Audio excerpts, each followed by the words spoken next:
Mesdames, bonsoir. Messieurs, bonsoir. Nous émettons en direct de Douala pour cette autre édition de votre programme, le débrief de l'actualité sur Canal 2 International. Et ce jour, comme tous les jours d'ailleurs, nous avons une thématique principale.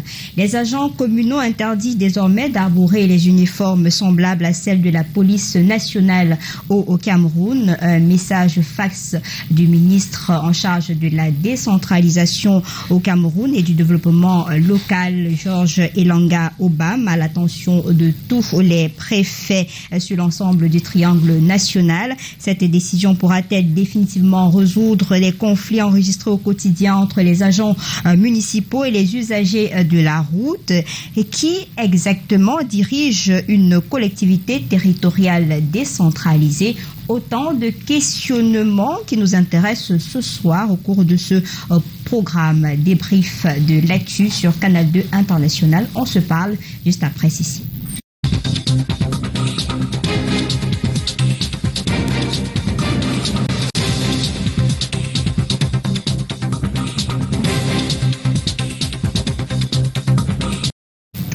Et je ne saurais mener ce plateau toute seule. Je suis accompagnée d'un panel suffisamment intelligent et bien enrichissant. Je commence par Armel Minka. Bonsoir. Bonsoir Alice, bonsoir. Vous êtes un analyste de la scène politique au Cameroun. Vous êtes aussi usager de la route. Est-ce que vous avez eu, ou bien déjà eu, des accrochages avec les agents municipaux sur le terrain? Bon, peut-être disons que j'ai pas encore. Déjà, bonsoir et bonsoir à nos millions de téléspectateurs d'ici et d'ailleurs. Disons que j'ai pas encore eu l'opportunité, entre guillemets, d'avoir un accrochage avec des agents de police municipale, mais bien évidemment, comme tout citoyen vivant dans la ville de Douala, nous avons eu affaire déjà aux agents de police municipale à Douala ou à Yaoundé, dans toutes les grandes villes de notre pays. On les a vus à l'œuvre, on les a vus en action. Donc, bien évidemment, nous sommes bien au courant, bien au fait de leur résistance et de leurs activités sur le terrain. Maintenant, avoir un accrochage, c'est un autre fait, mais nous aurons l'opportunité de dire ce qu'on pense de leurs actions sur le terrain. Vous êtes chanceux, peut-être c'est pas le cas de Charles Kacharel Ngafongan, journaliste. Bonsoir. Bonsoir et bonsoir aux auditeurs, aux téléspectateurs de Canal 2. Alors, le message fax destiné aux préfets sur l'ensemble du territoire national, vous l'avez certainement lu. Alors, en tant que manipulateur de l'information au quotidien, votre première réaction à cette sortie du ministre Elanga Obam? Je dirais plutôt que les journalistes ont donné un écho retentissant à cette directive prise par le ministre de l'administration du développement local et je pense que cela valait tout son pesant d'or. Quand on parcourt à fond ce qui peut être considéré comme cette directive-là, on comprend que cela vient résoudre un ensemble de problèmes qui se posaient déjà, mais on aurait bien voulu que cela arrive beaucoup plus tôt, car c'est une décision salutaire, mais qui arrive un peu sur le tard. Je crois qu'il y a quelques mois ou quelques années déjà, une décision avait été prise pour que les agents de sécurité n'abordent plus les tenues qui se confondaient assez souvent à celles de la police. Et nous avons pensé qu'en ce moment-là déjà, ces dispositions du ministre qui arrivent relativement à la police municipale aurait été la bienvenue en ce moment-là. Mais il n'est jamais trop tard pour bien faire. Nous allons scruter, passer un peu à revue cela, car aussi bien on applaudit, mais on se rend aussi compte qu'il y a quand même des griefs qui peuvent être formulés par rapport à cette directive-là. On en parlera certainement au cours de ce programme. Un autre panéliste que nous recevons à l'instant, Didier Yimkwa, bonsoir. Bonsoir Lille, bonsoir à tous vos millions de téléspectateurs. Vous êtes environnementaliste. Surtout militant écologiste, je préfère. Surtout militant écologiste, et c'est très bien dit. Alors on considère ces agents-là comme une autre forme de pollution de l'environnement. Vous avez du même avis? Non, peut-être je serais victime de la politique de l'affection, parce que moi qui ai eu la chance de travailler avec beaucoup de communes, j'ai des relations, j'ai très bonnes relations avec cette police municipale. Et je dirais que ces agents-là travaillent dans une indécence totale. Parce que quand le mid-level pond un communiqué, donne des injonctions aux maires, juste parlant de l'uniforme, c'est un peu amusant. Parce que si je vous lis par exemple l'article 218 sur les missions de la police municipale. On reviendra dessus tout à l'heure. La police municipale, une mission, c'est simple. Par exemple, le mode de transport des personnes décédées, des inhumations et des exhumations. Ce travail ne se fait pas avec la tenue 4. Didier Yimkwa, on reviendra donc sur... c'est pour dire que si je veux chuter par là, je dirais que de façon globale, de façon holistique, on a l'impression au Cameroun que la décentralisation est prise au piège entre le marteau de la légalité et l'enclume de la légitimité. Merci. Vous avez déjà donné le ton de ce programme. On permet de recevoir d'abord dernier invité, pas des moindres, Dominique Yam Timba. Bonsoir. Bonsoir, Lille Piedio. Vous êtes universitaire, économiste. Oui, enfin, l'un plus que l'autre. Alors, c'est une décision qui sème tout de même la confusion dans certains esprits. Le ministre est-il dans son rôle, surtout en ce moment où on parle de décentralisation? J'avoue qu'il y a beaucoup de choses qui sont troublantes dans cette sortie du ministre. Pourquoi est-ce qu'il s'adresse au préfet? On ne sait pas pourquoi il s'adresse au préfet. Il devrait s'adresser au maire directement. Ça laisse penser à la position que le préfet avait bien avant la décentralisation, en fait, le patron des maires. Mais sauf à me tromper lourdement, je pense que quand le ministre de la décentralisation veut régler un problème lié à la mise en place de la décentralisation et aux institutions des communes, je pense qu'il devrait s'adresser directement au maire, parce que l'impression qu'on donne, c'est qu'il y a un censeur, une sorte de chef, qui va venir dire au maire, on ne fait pas ça, fais pas ça. Et du coup, cette infantilisation n'est pas bonne. Nous sommes là entre personnes adultes, entre des gens très sérieux, parce qu'il faut bien savoir qu'il n'y a que 3 catégories de personnes qui sont élues de la même manière au suffrage universel directement par la population. Vous avez les maires, justement, vous avez les députés, et puis vous avez le président de la République. Donc cela exige beaucoup de considération pour les maires qui peuvent se tromper. Et dans le cas d'espèce, il y a beaucoup de choses que nous aurons à dire sur la police municipale, mais je crois qu'il faut s'y prendre de façon un peu plus élégante et en respectant les formes administratives qui conviennent. Merci pour ces jets d'eau, le panel ainsi présenté. Nous rentrons de plein pied donc dans nos échanges. Les agents communaux, police nationale, chacun reste à sa place. Armel Minka, finalement, puisqu'il y avait sur le terrain un mélange de genres. Oui, bon, il y avait un mélange de genres, mais jusqu'ici, je pense que le ministre, lui, il a pensé que le mélange de genres ne se limitait qu'à la tenue, à la forme. Avant de continuer sur cette trajectoire, sur le sujet, j'aimerais embrayer un peu sur ce qu'a dit mon voisin, pour dire qu'en fait, la sortie du ministre, elle est préoccupante.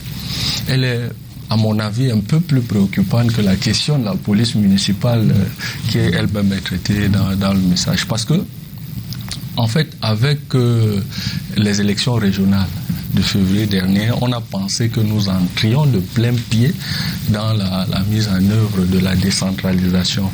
Et le ministre de la décentralisation est celui qui, dans le gouvernement, est en charge de l'animation et de la mise en œuvre, permettez que je me répète, de cette décentralisation telle que pensée par le chef de l'État, on suppose.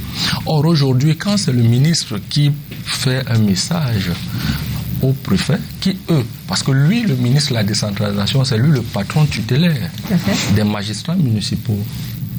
Quand il fait un message au préfet, qui eux sont sous la tutelle du ministre de l'administration territoriale, pour passer un message à ses collaborateurs, entre guillemets, directs, on se demande si le courant ministre... ne passe pas? Non, peut-être pas le courant ne passe pas, peut-être le ministre a un coup de retard sur l'actualité ou sur la marche du Cameroun. Parce que c'est lui qui est en charge de la décentralisation, en charge de l'animer, c'est lui qui fait rétropédalage pour demander au préfet de faire injonction au maire.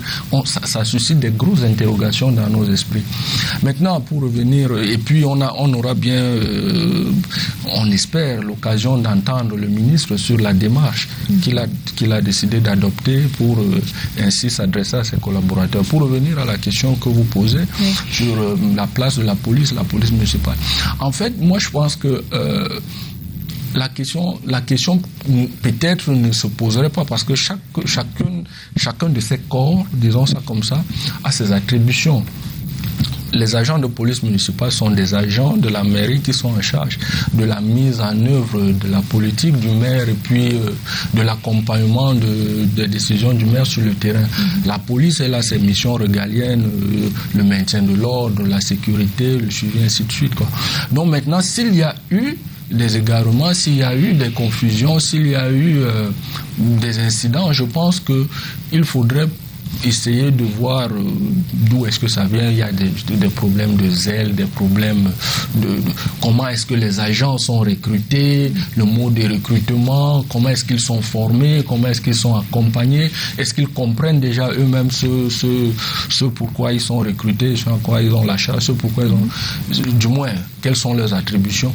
Donc je pense que c'est à ce niveau-là que le problème se trouve. Mais les corps sont différents, chacun d'eux a ses attributions. Maintenant, il faudrait qu'on se rapproche un peu de ceux qui ont la responsabilité de leur encadrement pour savoir si le message a été bien passé aux agents sur le terrain. Charles Cacharel-Fongan, on sait qu'il y a des agents sur le terrain, chacun connaît bel et bien ses missions, mais pourquoi à chaque moment on annonce des accrochages entre les agents municipaux et ceux de la police sur le terrain et même les usagers? On a l'impression que c'est un mélange de tout et que personne ne sait exactement quelles sont ses missions sur le terrain. Moi j'ai envie de dire qu'on a l'impression que chacun maîtrise ses missions, mais la preuve, toutes ces applications-là sont la preuve que en fait ce n'est pas cela. Et même les journalistes qui couvrent assez souvent ces faits-là ne maîtrisent pas parfaitement les missions de la police municipale. Assez souvent, on a l'impression qu'il y a un chevauchement entre les missions de la police et les missions de la police municipale. Est-ce que les mairies ont pris la peine, moi, même de mémoire des journalistes, moi, je n'ai pas suivi cela, est-ce que les maires ont pris la peine d'expliquer au public le rôle de ces agents-là? Ils sont arrivés comme ça un jour, comme un cheveu dans la soupe, parce qu'on copie ce qu'ils ont fait à l'étranger, et on a été, malgré nous, habitués à cette catégorie de personnes, dont la moralité, assez souvent les profils de recrutement ne sont pas connus. On ne sait pas combien on devient policier municipal. On ne connaît pas exactement quelles sont les missions. Et assez souvent on a entendu des sanctions. Donc la directive du ministre pose un problème. C'est un prétexte pour nous pour interroger véritablement les missions de cette police municipale-là. Donc pour moi, je me suis davantage attardé sur la directive elle-même, sur la portée de la directive.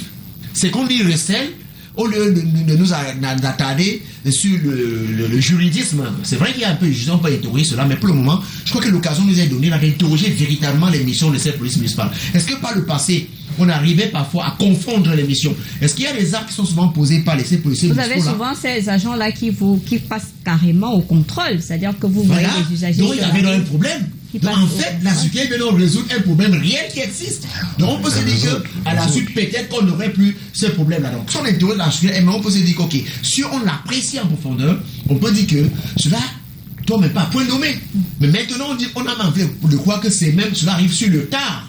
Donc quand on interroge donc tout cela, quand on interroge les problèmes, les différents équivoques, que le fait qu'il porterait plus la même tenue que la police nationale pourrait résoudre, on peut dire que cela est bien vu. Maintenant, quand j'apprends qu'il ne faudra pas également qu'on puisse avoir les inscriptions police municipale, on se demande encore là comment est-ce qu'on pourra donc identifier désormais c'est chasuble de couleur violette. Selon le communiqué, désormais c'est des chasubles de couleur violette et le nom de votre commune. Voilà. Est-ce à dire qu'on n'aura plus au Cameroun d'autres des citoyens ordinaires qui voudraient bien s'acheter à avoir des chasubles violettes? Donc il y a aussi tout cela. Donc là, on ne résout pas véritablement le problème. Donc on est encore à un niveau. Mais pour moi, cette décision, elle est la bienvenue. C'est-à-dire que tout ce qu'on peut y recéler, tout ce qui y ressort, est la bienvenue. Maintenant, profitons de cette situation-là pour véritablement poser les missions, pour comprendre et expliquer les missions de la police municipale et faire en sorte que ces missions-là, qu'il y ait plus de chevauchement entre ces missions-là et celles de la police nationale. Didier Yimkwa, est-ce qu'il fallait attendre qu'on ait des accrochages à Douala, Yaoundé et dans d'autres villes pour qu'on se lève un matin et qu'on retrouve sur les plateformes ce message fax du ministre de la décentralisation aujourd'hui? Pourquoi maintenant?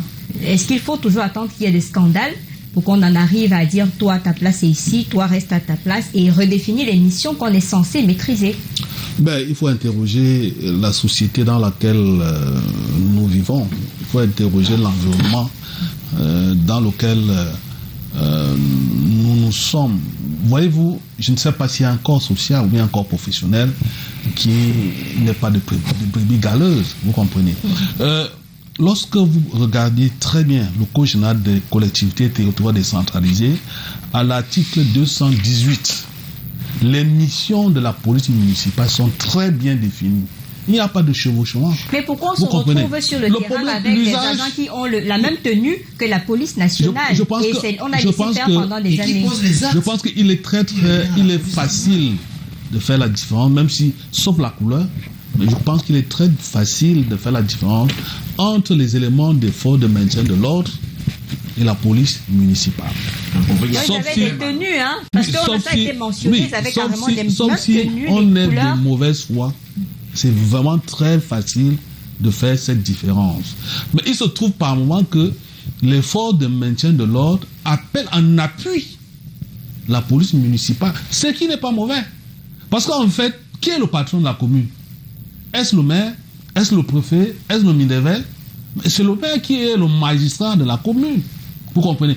Il peut faire appel. Par exemple, nous qui travaillons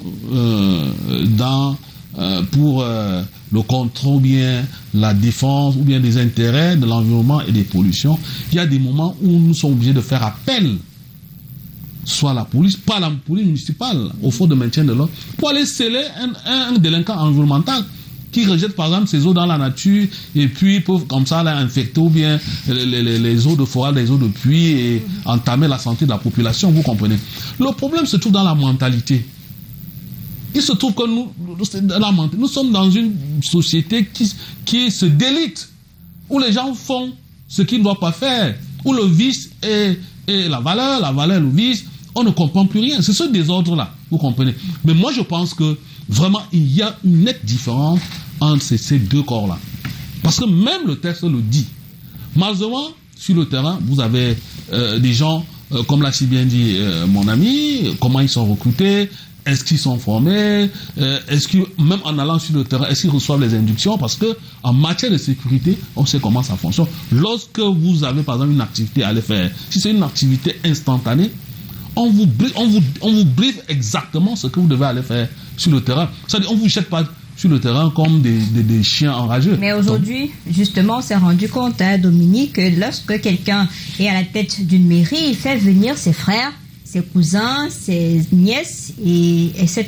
Et puis, tout le monde se retrouve là en tant qu'agent et à la fin ne maîtrise pas exactement son rôle au sein de la société. Aujourd'hui, on a des chasubles de couleur violette, on a le nom de la commune qu'il faut estampiller sur ce chasuble-là.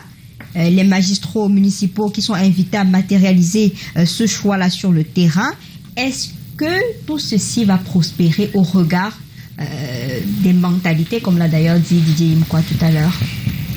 Je pense que quelquefois, nous avons l'opportunité de faire de grandes choses et notre attitude de Camerounais nous empêche d'aller de l'avant.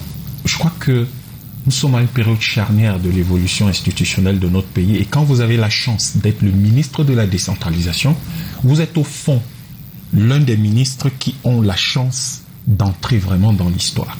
Ce n'est pas le temps des petits calculs. Et puis sincèrement, les ministres qui s'occupent du chasuble, sérieux, nos ministres ont quand même plus d'importance à nos yeux que cela. Et je pense que l'une des choses que nous dénonçons souvent, c'est le fait que très souvent notre gouvernement s'occupe de détails au lieu de s'occuper des questions vraiment stratégiques. La question de fond, à mon avis, ou l'approche qui aurait été la plus pertinente, aurait dû être justement de créer le cadre national de la police municipale. Vous créez le cadre. Et ça, c'est le ministre en charge de la décentralisation qui doit le faire. Il doit créer ce cadre. Il y a déjà ce code-là. Il en tire la substantifique morale et il fait donc une loi. Et cette loi-là va permettre de dire désormais, d'abord d'instituer ce corps-là. Parce qu'il quoi qu'on pense, quoi qu'on dise, ça fait désormais partie du décor, ça fait désormais partie de notre vie quotidienne. Et au fond, malgré tout ce qu'on peut reprocher à cette police municipale, elle a quand même aussi ses avantages. Et les missions essentielles ou les raisons pour lesquelles la police municipale est née demeurent. Avoir une police de proximité, afficher ordre, la sécurité, sécurité, gérer des choses aussi simples que la pollution sonore dans nos quartiers. Vous n'avez pas demandé ça à la police nationale. Donc vous avez tout cet ensemble de choses, la sécurisation des marchés.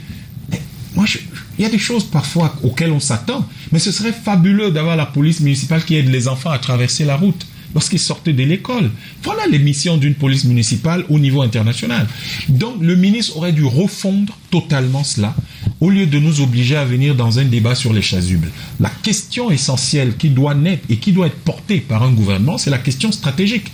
Et aujourd'hui, la police municipale représente une opportunité économique. Il faut habiller tous les policiers, il faut les former, et je crois que pour la formation, dans le cadre d'une loi sur la police municipale, il aurait pris langue avec son collègue de la DGSN, et ils auraient soit créé un département spécialisé dans la formation des polices municipales au sein de l'école de police, ou alors ils l'auraient aidé à organiser une école de formation de la police municipale, et dont on élabore un cursus, ce qui répond à votre question de savoir mais comment les gens deviennent policiers dans nos communes, on ne sait pas. Ça aurait été donc un concours national ou un concours qui serait organisé soit par région par exemple, parce que là il y a beaucoup de villes, je crois sous le contrôle de Diem, je crois qu'il y a 360 communes. Alors peut-être qu'on ne peut pas regrouper tout ce monde parce que chaque commune aurait peut-être besoin de, 50 policiers, ça fait énormément de monde. Mais on pourrait faire des campus dans chaque région où on formerait donc les policiers de la région. Et notre police nationale, son expertise est quand même reconnue jusqu'au niveau international. Il y a des brebis galeuses partout, mais elle a une certaine expertise, une bonne expérience, et elle peut l'aider à faire ça. Et je crois que ce n'est pas grave.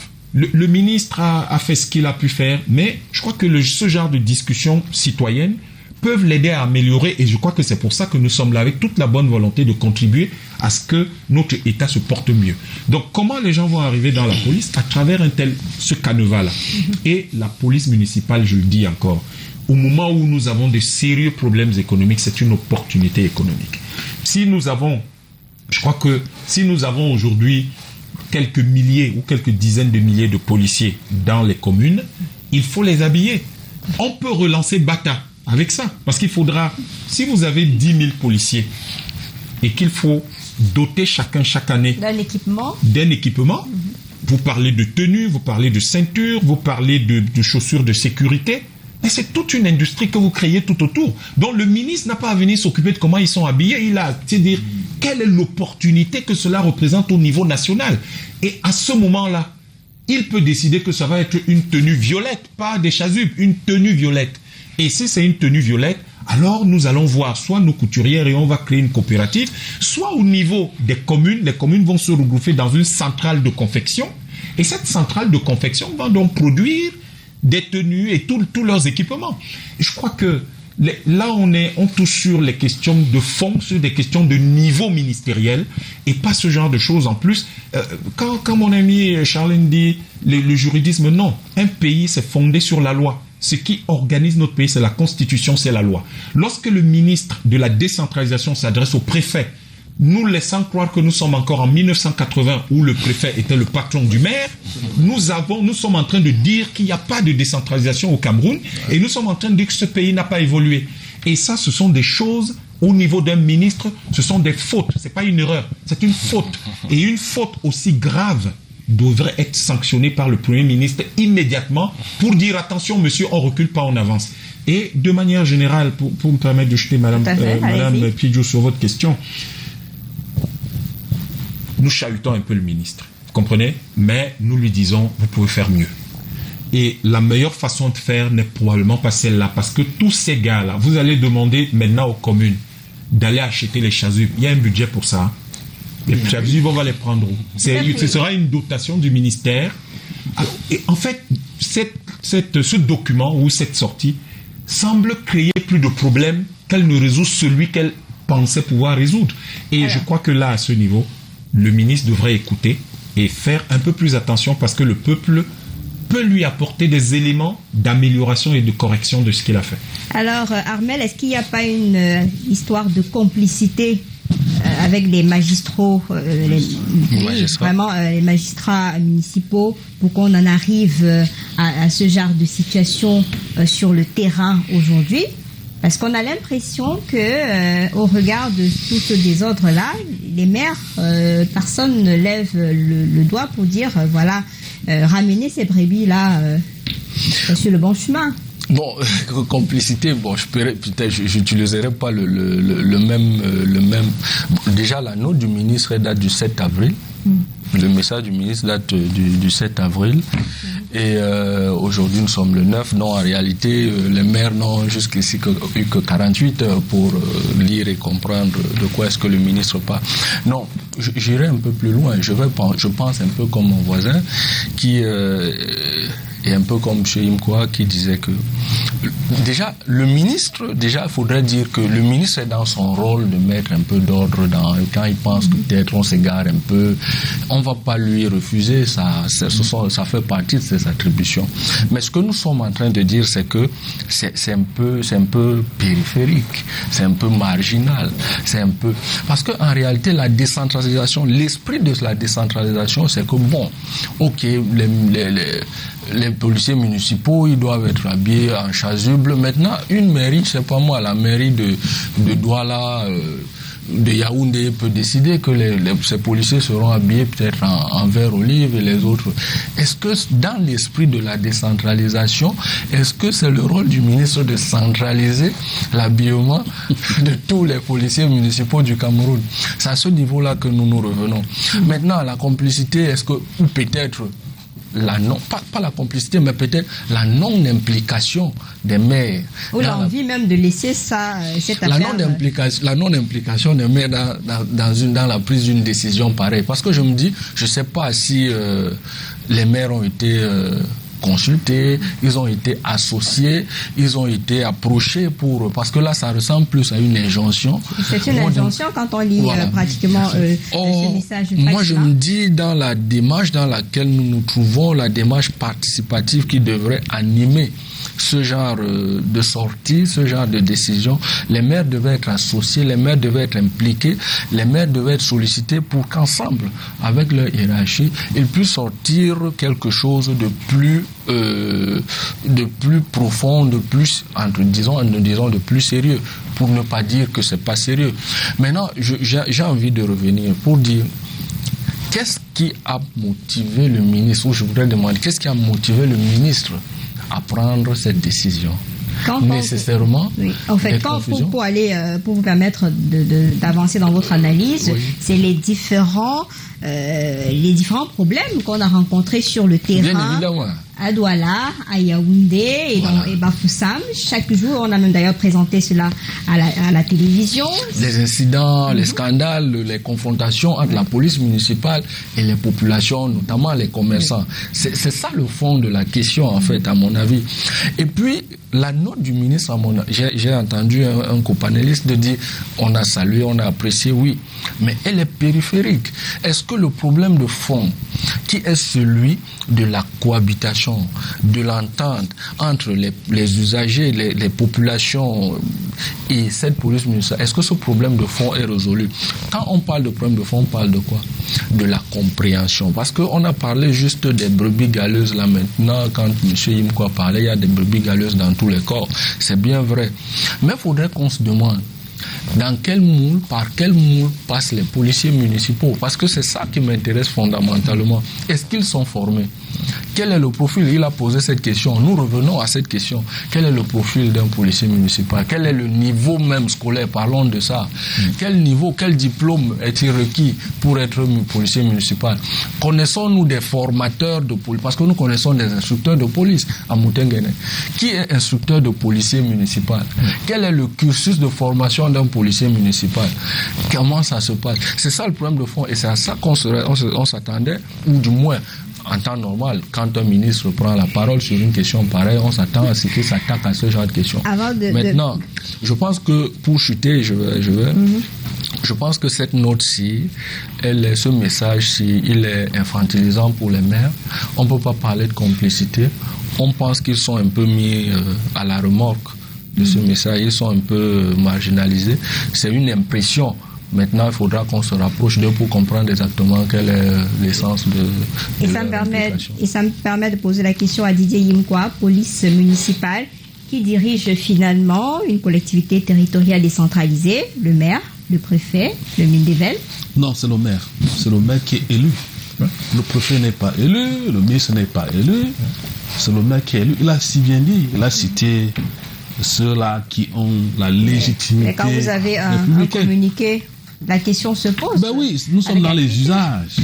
Nous sommes dans les nuages de la subjectivité.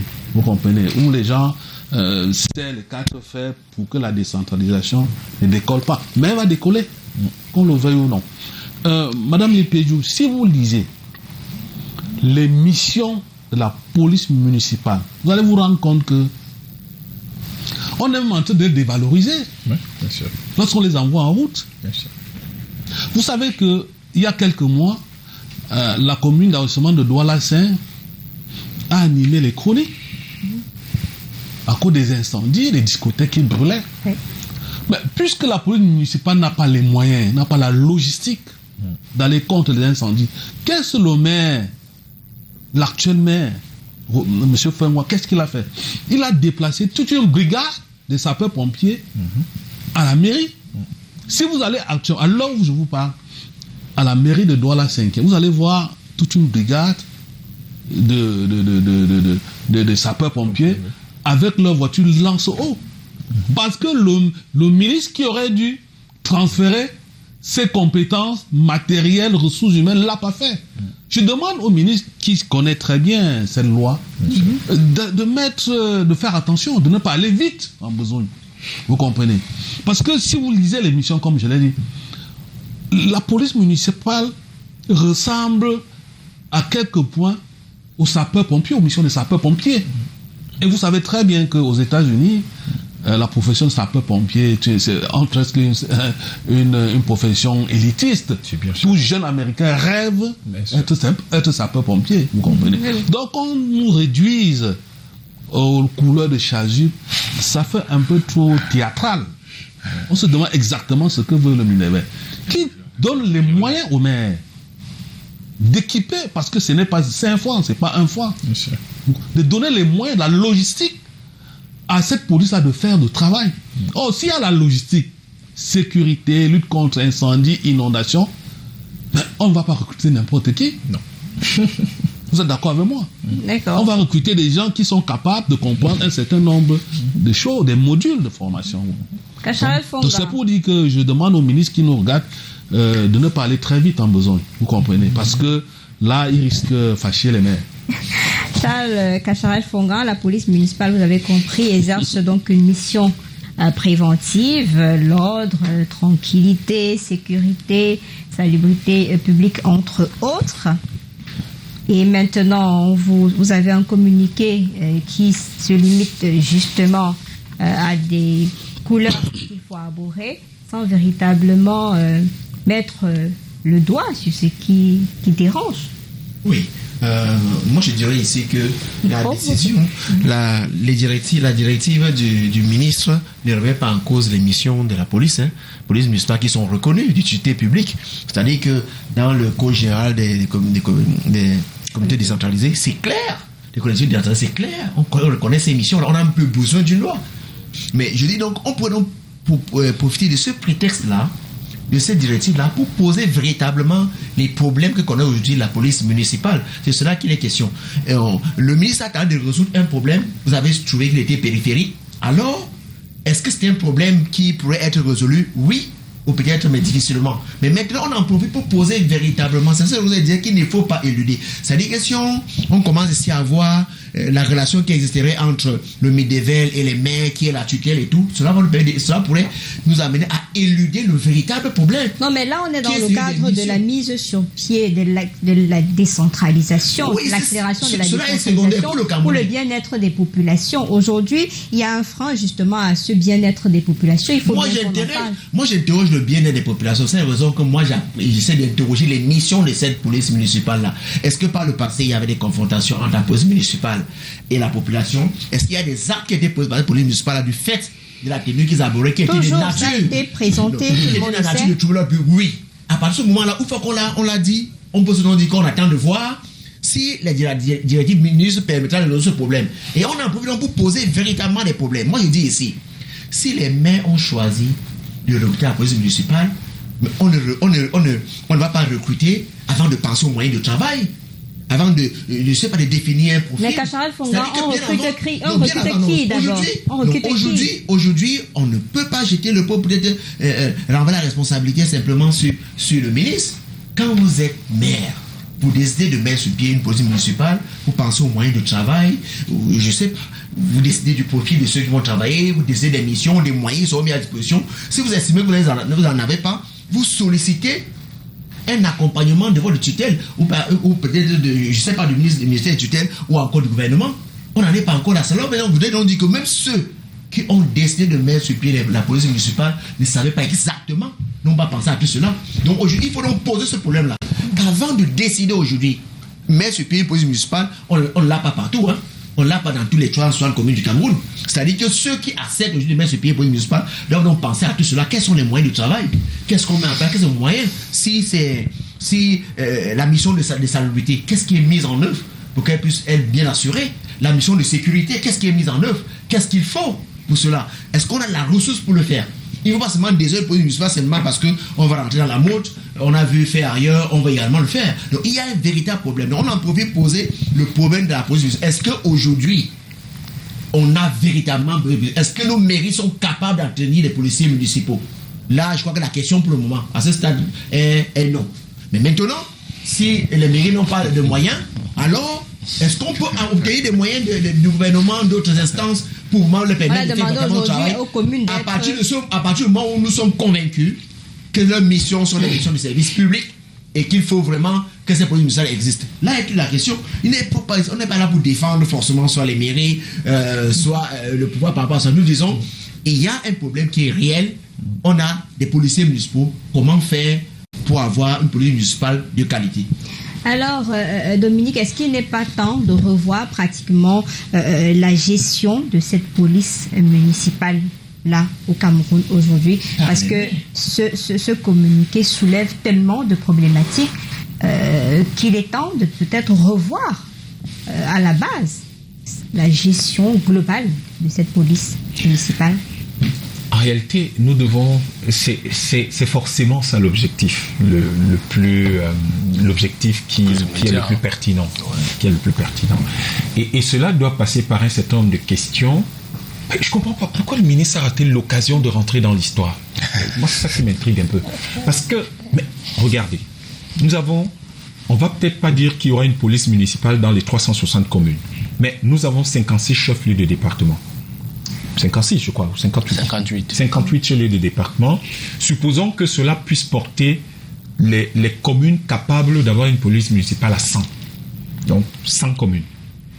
Mais la question, à mon avis, n'aurait pas été de dire ces gens s'habillent comment ou que ça va, c'est ça qui va régler le problème des altercations éventuelles avec les autres policiers ou qu'ils seront plus facilement identifiables dans le cas de problèmes avec la population.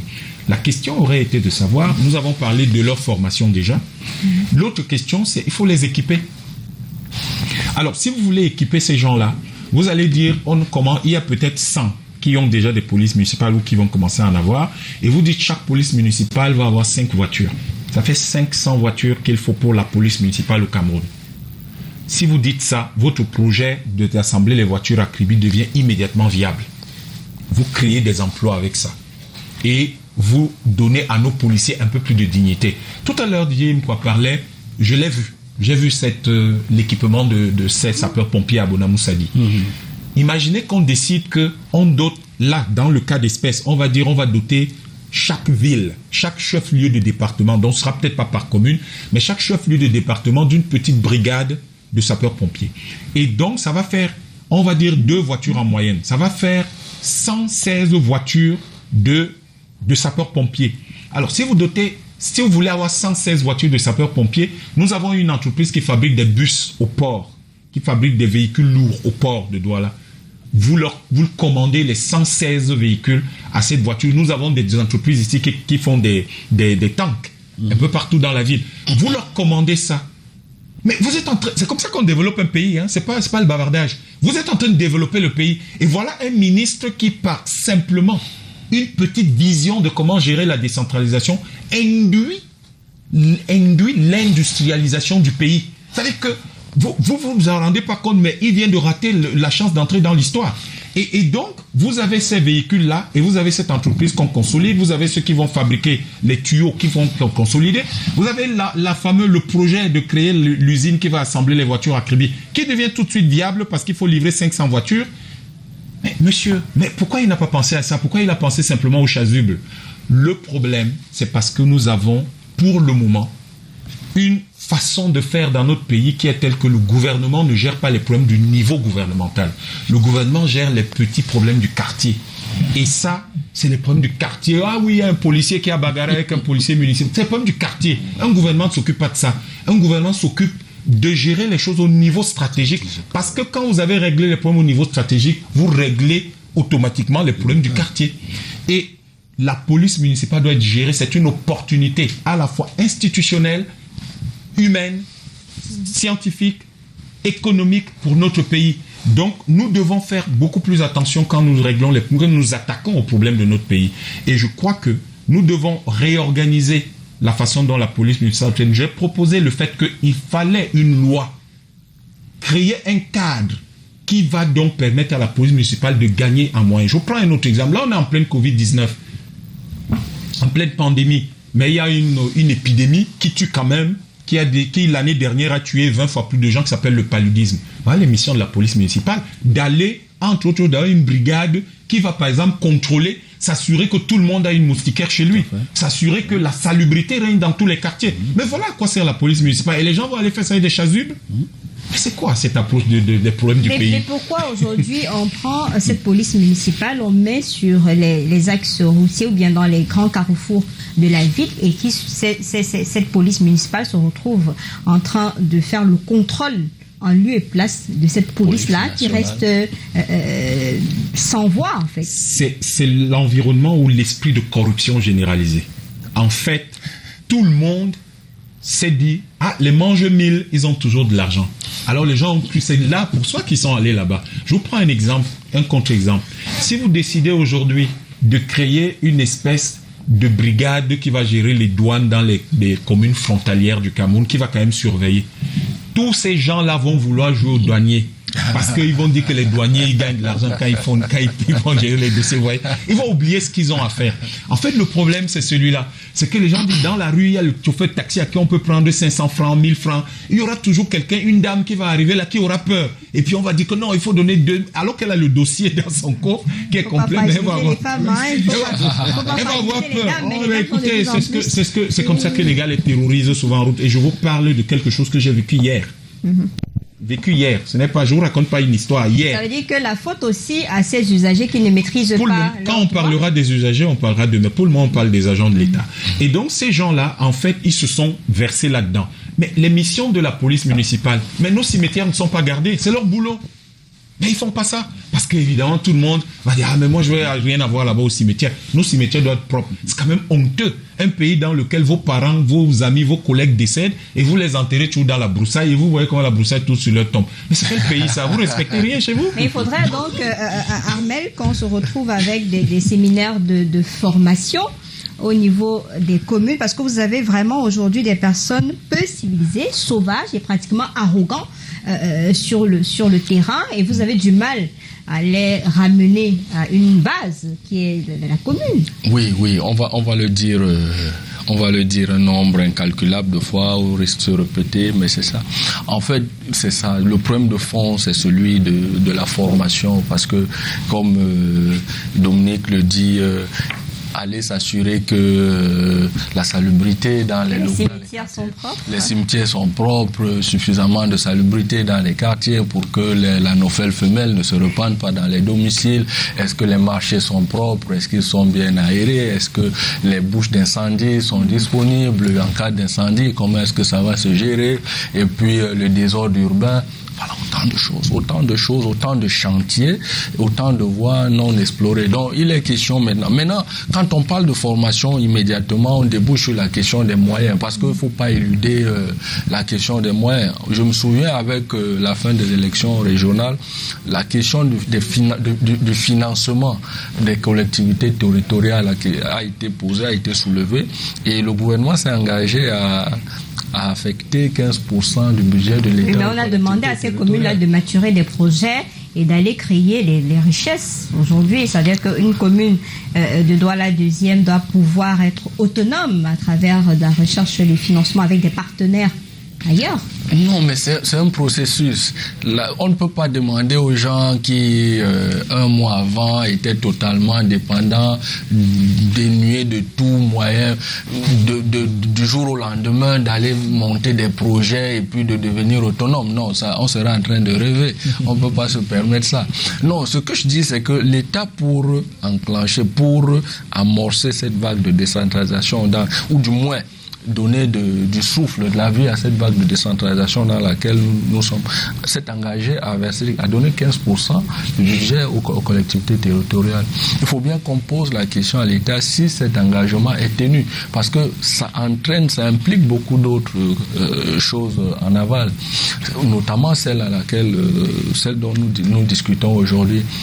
La formation, l'accompagnement, les moyens, parce que quand on va décider, bon, maintenant, moi je ne veux pas entrer dans le débat de ok, bon, on a décidé de leur imposer des chasubles. Qui va payer les chasubles? Qui va payer les chasubles? Ils avaient bien des tenues. Ils avaient bien des tenues. Ils avaient des équipements. Je me dis. L'année engagée, le budget engagé. Le budget engagé, comment ça? Il n'y a pas de délai. Il n'y a pas de délai en particulier cela. Donc, pour chuter l'île, excusez-moi, pour chuter, je vais dire, on interpelle le ministre, on interpelle les pouvoirs publics. On interpelle, c'est l'opportunité que nous avons ici aujourd'hui avec ce débat, cette discussion, d'interpeller les pouvoirs publics pour leur dire la question c'est pas le chasuble en réalité, c'est pas la tenue. La question c'est pas les instructions au préfet. Non, c'est pas du tout. La question c'est la formation et les moyens mis à la disposition de ces agents communaux. C'est ça le questionnement de fond, c'est ça le problème fondamental, c'est ça l'épine dorsale de tout cet échange que nous suivons ensemble depuis le début de l'émission. Charles, on est obligé d'avoir cette police municipale. Maintenant que ça crée autant de problèmes au point où un ministre se retrouve en train de nous mettre un communiqué sur la table, critiqué par les uns et apprécié par les autres, est-ce qu'il ne faudrait pas peut-être réduire complètement cette police municipale et repenser? Non et non. Je crois que le communiqué du ministre ne remet pas en cause la portée, c'est-à-dire que l'importance de ce corps de métier, non, loin de là. Et cela est reconnu. D'ailleurs, le ministre ne peut pas aller à l'encontre d'une loi qui existe. Le code des collectivités décentralisées, le ministre ne peut pas aller à l'encontre des dispositions légales qui existent. Et dans ce pays, ça se fait, on va à l'encontre des lois. Je dis, il ne le peut pas. Il ne peut pas. Mais j'ai continué de dire que cette directive du ministre a eu le mérite de susciter un véritable débat autour de la question de la police municipale. Et les propositions qui ont été faites par Dominique ici, celles qui ont été faites également par Amel, sont également de pistes qui peuvent permettre de rendre ces polices municipales-là encore plus importantes. Donner des armes à ces polices-là, si tout est mis en œuvre, pour qu'elles soient encore davantage beaucoup plus utiles pour le pays. Pourquoi on ne donne pas ces armes-là? Parce que c'est pas aujourd'hui que la police municipale existe qui travaille sur le terrain et on regarde chaque jour. Pourquoi est-ce qu'on en arrive aujourd'hui à dire... Je dis qu'on s'est davantage attardé sur les frasques de cette police-là. Aujourd'hui, on pose les véritables problèmes que connaissent ces polices-là. Il n'y a pas une véritable communication aussi autour de la police. Les Camerounais ne connaissent pas la mission de la police. Il est temps que ceux qui ont créé ces polices-là prennent leurs responsabilités à ce niveau-là. Qu'on essaie de communiquer. Il est temps que les médias prennent également cela en considération. Qu'on ne se limite pas simplement à apprécier la directive d'un ministre, qu'on pose véritablement les problèmes, quelles sont les missions, quelles devraient être les missions. Donc on en arrive là, donc cette directive du ministre a le mérite de poser véritablement ce problème-là. Je ne dis pas que la circulaire elle-même pose le problème, mais c'est une opportunité qui est donnée pour Camerounais de véritablement débattre de la question de la police municipale. Est-ce qu'elle est importante? Oui. Est-ce qu'aujourd'hui on doit la laisser de côté? Non et non. Il faut plutôt lui donner. Je vois ici DJ Yinkwa qui travaille avec les mairies. Il est temps qu'il puisse conseiller à ces mairies qu'il ne suffit pas simplement aussi de créer des polices municipales qu'avant de la créer. Il faut penser à un certain nombre de choses. Et maintenant, pensez également aux voies, je ne sais pas, tout ce qui peut être mis en œuvre pour avoir des financements. Donc aujourd'hui, il faut penser cela. Il faut pas seulement aller dire non, le ministre a outrepassé, je sais pas, son pouvoir et que cela n'est pas de son ressort et tout cela. Nous disons, pour moi, c'est cela qui m'intéresse. C'est-à-dire, qu'est-ce que la population aujourd'hui peut gagner du terrain? Qu'est-ce que l'acte posé par le ministre, en quoi est-ce que cet acte-là peut profiter à la population camerounaise?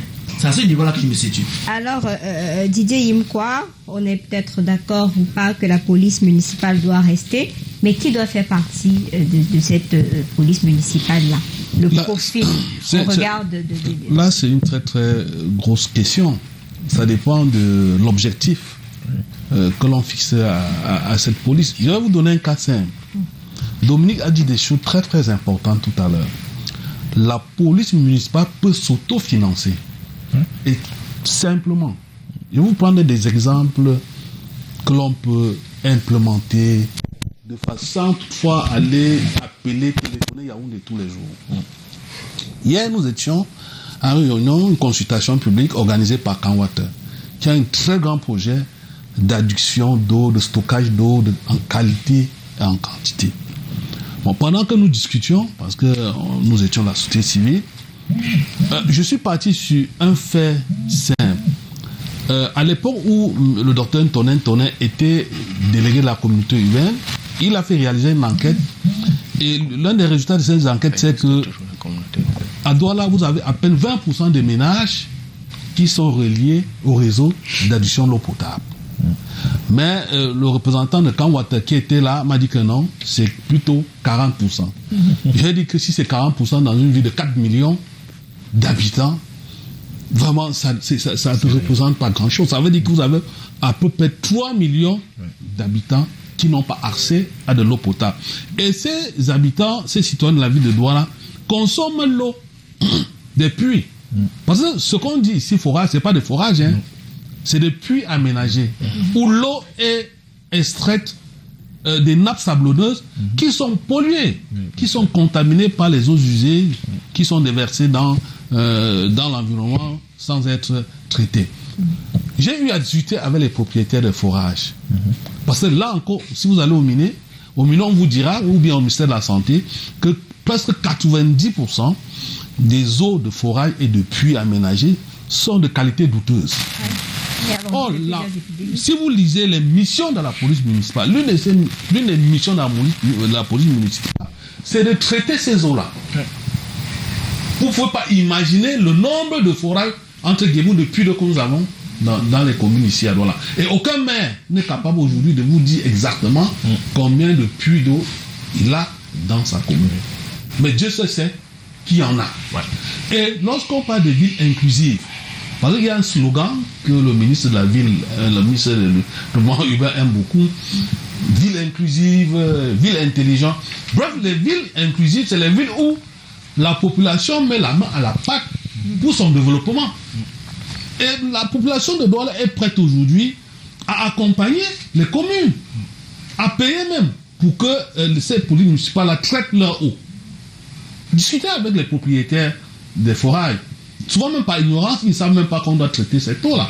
Vous comprenez? Donc, si vous êtes à mesure d'identifier tous ces puits d'eau, tous ces forages-là, et que vous les traitez, les populations sont prêtes à vous accompagner financièrement. C'est faisable. Et si on reste dans le cadre réglementaire des missions de la police municipale, vous ne la trouverez pas en route en train de bagarrer avec les benzineurs ou bien à poser les ex. Mais comment jouer donc un rôle, Armel, qu'on ne maîtrise pas? Parce que pour se rendre dans les quartiers, pour pouvoir gérer toute cette problématique-là, il faut en soi maîtriser son job. Oui, ça revient, ça retrouve la question du moins.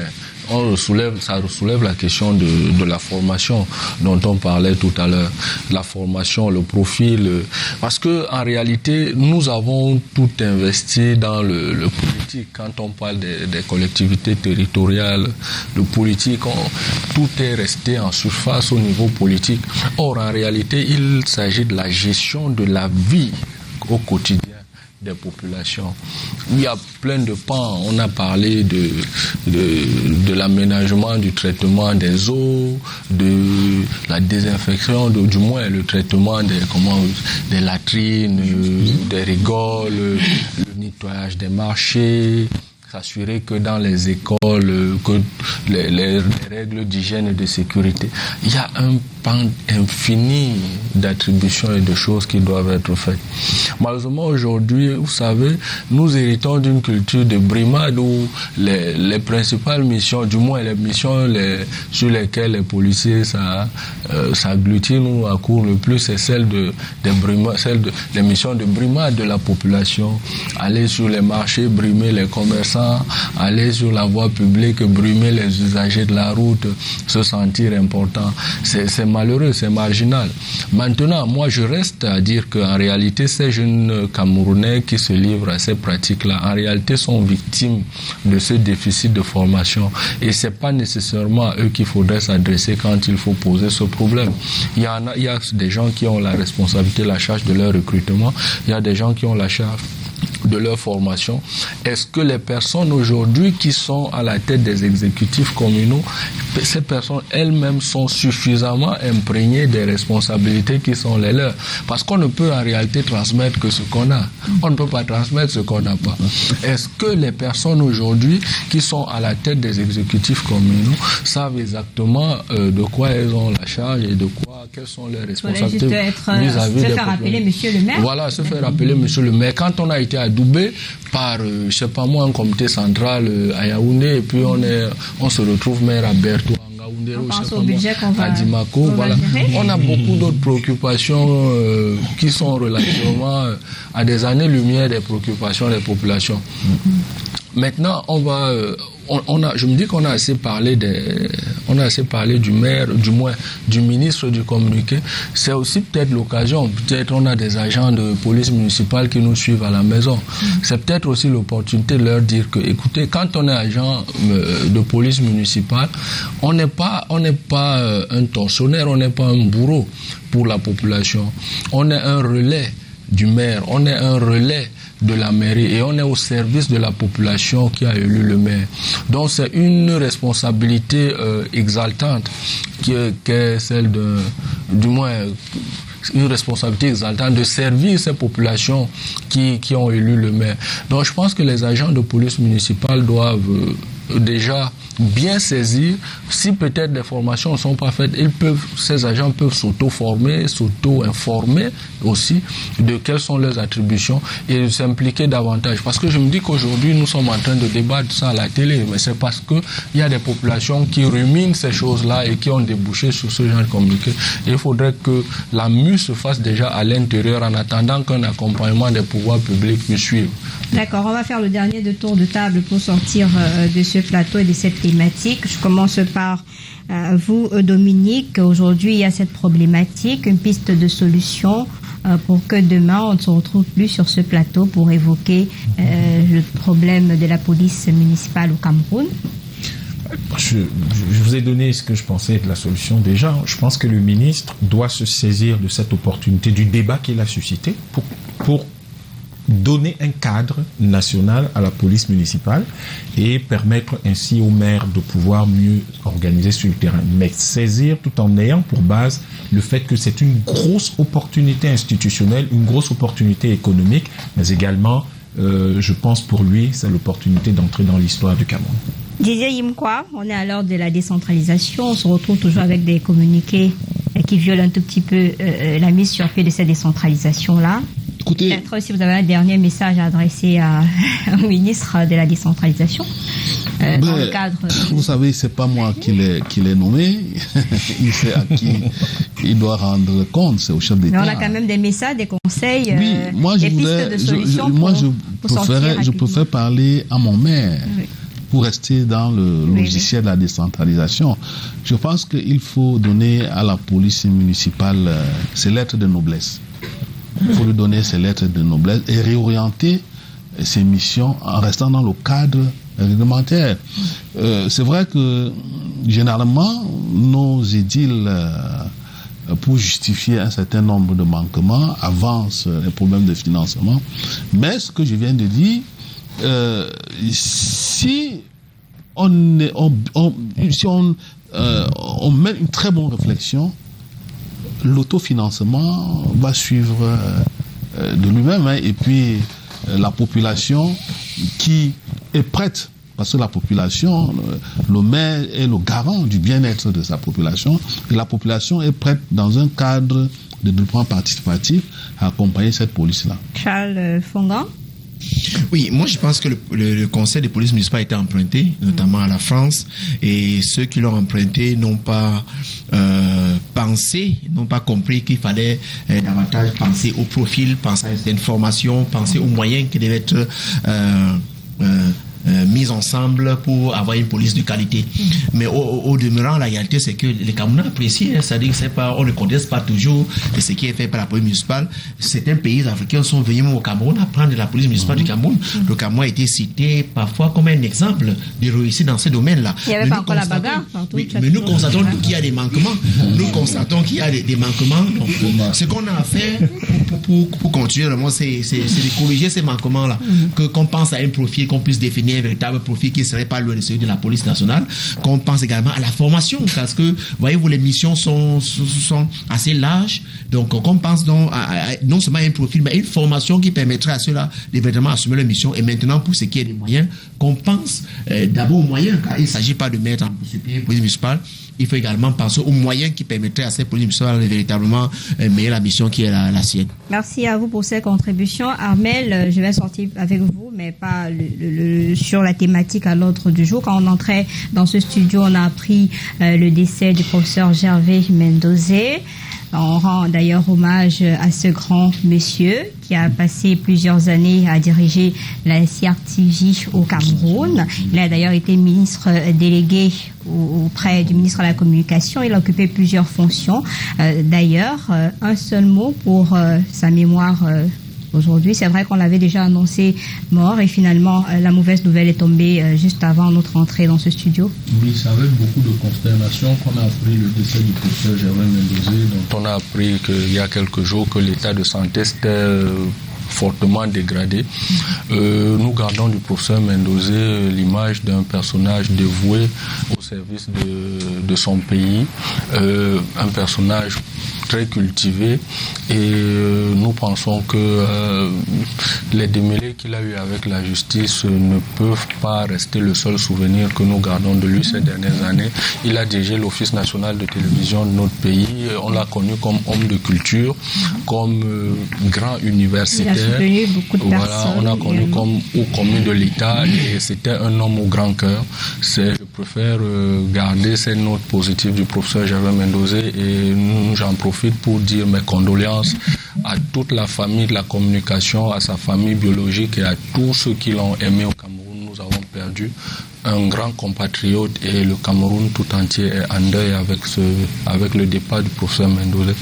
Merci à vous, messieurs. On aura certainement le portrait de l'homme tout à l'heure dans le journal 19h50 chez Canal 2 International, et les premières réactions certainement avec la rédaction de Yaoundé coordonnée par Rodrigue Tonguet. Le journal sera présenté par Michael Tipkio tout à l'heure. Je vous donne rendez-vous certainement demain sur les antennes de Canal 2, mais un autre programme, ce sera l'invité de la semaine. Nous sommes en plein dans la période de Covid-19. Les vaccins sont annoncés pour dimanche prochain à 18h30 via l'aéroport de Simalène, Canal 2 au cœur de l'information. Vous aurez en exclusivité toutes ces informations. Merci à vous d'être venus. Merci aux téléspectateurs de nous avoir regardés. Merci à l'équipe technique conduite par Colin Sowon-Chuan. J'aurai le plaisir d'être des vôtres certainement la semaine prochaine si Dieu le veut. Bonsoir.